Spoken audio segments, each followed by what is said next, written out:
भाइयों और बहनों, क्या आप जानते हैं इस शीर्षक के अंतर्गत हेल्थ अर्थात स्वास्थ्य को लेकर अनेकों मामलों का खुलासा अपने हर एक वीडियोस में बताने का प्रयास हम कर रहे हैं। आज का दूसरा एपिसोड में हम बताने जा रहे हैं कि स्वस्थ कौन और बीमार कौन है। भाइयों और बहनों, स्वस्थ कौन और बीमार कौन है, आमतौर पर यह बता पाना थोड़ा मुश्किल लगता है, फिर भी इस वीडियोस में इसे पूरी तरह से समझाने का प्रयास किया जा रहा है।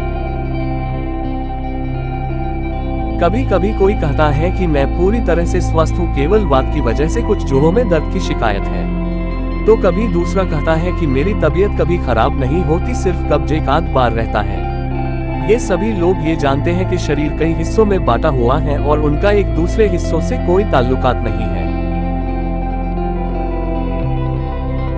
इस तरह से हर एक हिस्से के अंगों के गड़बड़ होने पर अलग अलग दवाओं का इस्तेमाल किया जाना ठीक है, लेकिन ऐसा बिल्कुल नहीं है। हमारा सारा शरीर एक है और सारे अंगों का आपस में अटूट बंधन है। यही कारण है कि किसी एक अंग में रोग होने पर उसका असर शरीर के सभी अंगों पर दिखाई पड़ता है। अगर पेट में दर्द शुरू हो जाए तो न ही शारीरिक श्रम ही किए जा सकते हैं और न ही मानसिक श्रम ही किए जा सकते हैं। रोगी हर तरह से परेशान रहता है।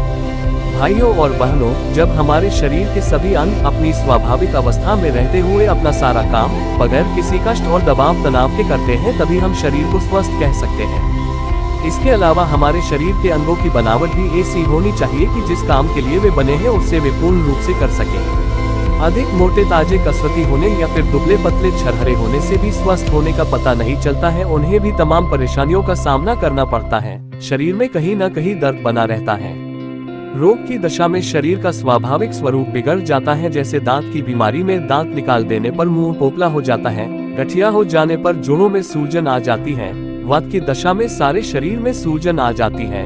कुछ लोगों में ये परिवर्तन उतना नहीं दिखाई पड़ता है, परंतु स्वस्थ मनुष्य की आंखें स्वच्छ और सुंदर शांत दिखाई पड़ती हैं, जिसे कोई भी व्यक्ति देखना चाहेगा। रोग कोई भी हो या कहीं भी हो, इसका असर सारे शरीर पर पड़ता है।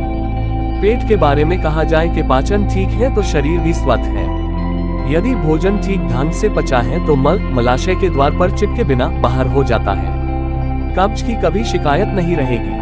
स्वस्थ व्यक्ति को अगर कोई बाहरी चोट वगैरह न लगे तो उसके शरीर में कहीं दर्द या कास्ट नहीं होता है। असल में उसे अपना शरीर के होने का ज्ञान ही नहीं रहता। उसे काम करने में आनंद आता है और जब तक उसे थकान नहीं आती उसका मन काम में लगा रहता है। थकान आने पर वह मीठी नींद का आनंद लेता है। चिंताएं उसे नहीं घेरती, वह हर परिस्थिति के लिए सदैव तैयार रहता है। इसी तरह स्वस्थ माता अपने बच्चों को अपना दूध पिलाकर आनंद प्राप्त करती है और सुडौल बनी रहती है। अंत में हम बताना चाहते हैं कि अगर आप अपने आमाशय को सही रख रहे हैं, जरूरत के अनुसार स्वाद सुगंध वाली प्राकृतिक खाद्य पदार्थों का नियम पूर्वक सेवन करते हैं, मानसिक श्रम के साथ साथ जरूरत भर की शारीरिक श्रम भी अपनाते हैं, कसरत नियमित करते हैं, तो आप स्वस्थ होने की तरफ लंबे समय तक बने रहेंगे। धन्यवाद।